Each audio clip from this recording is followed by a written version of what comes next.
I'm Jacob McClellan. The United Way of Southeast Missouri is launching a new Navigator program. Here to talk about Navigators and much more is United Way of Southeast Missouri Director Nancy Jernigan. Nancy, thank you so much for dropping by to talk with us. Thanks for having me.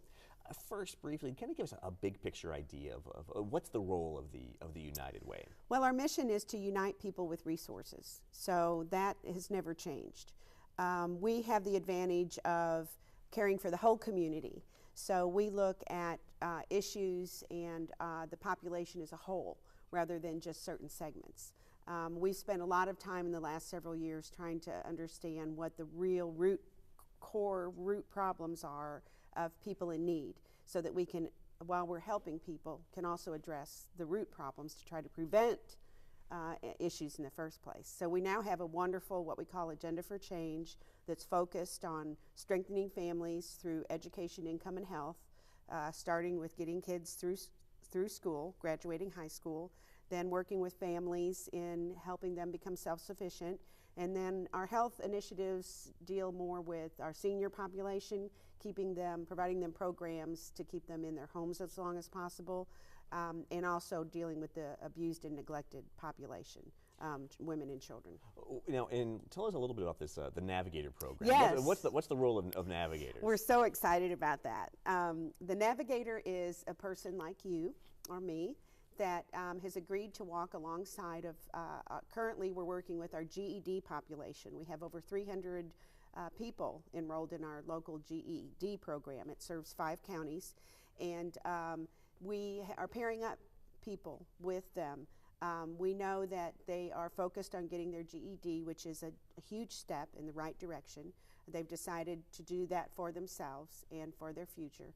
But we also know that oftentimes they're still lost as far as what to do next and what are the resources that can help them. Many of them already have families and many barriers to them taking the next steps. So we're trying to pair people with them that can help them access resources that already exist, talk to them about plans, talk to them about possibilities and opportunities, and give them just the support and maybe some motivation and help. Because what we've learned is that a lot of people in poverty or a lot of people that are struggling only know other people that are struggling, and that's not really very helpful to them. So they, we've grown up privileged, or we've somehow made connections. We have big address books. We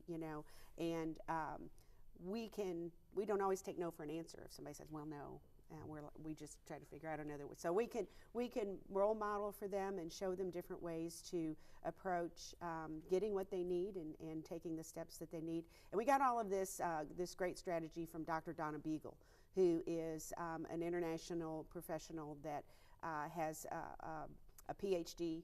She grew up in generational poverty, so she got her GED at the age of 25, and then just proceed. And now all of her work is about helping people in poverty, helping communities understand people in poverty, because what we also know is most people don't know someone in poverty, so we don't understand that culture, if you want to call it that.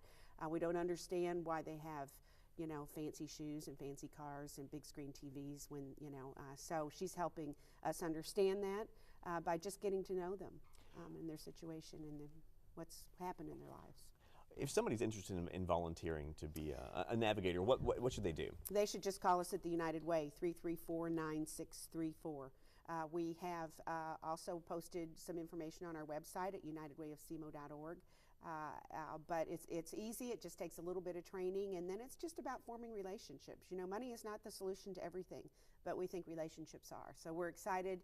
It'll also open people's minds up to understanding people and their situations a little bit more and wanting to help. We've gotten too disconnected.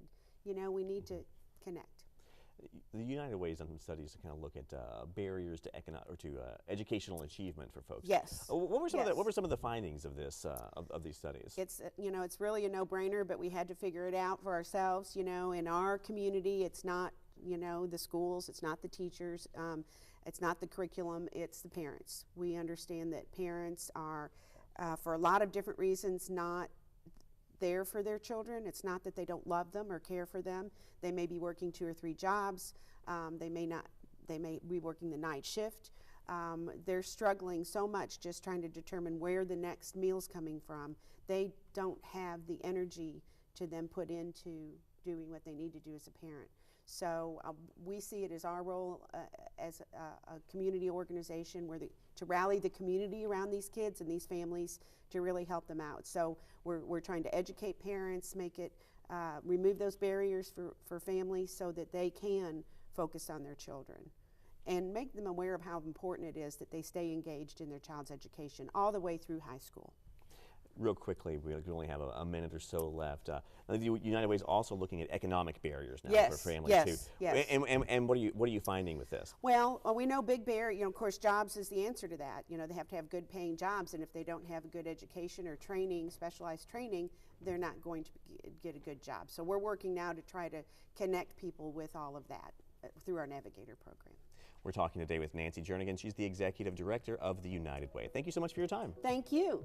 And thank you for joining us today for Cape Chronicle. The program is a collaboration between the Department of Mass Media at Southeast Missouri State University, KRCU, the public radio station for Southeast Missouri, and the city of Cape Girardeau. I'm Jacob McClellan. Thanks for watching.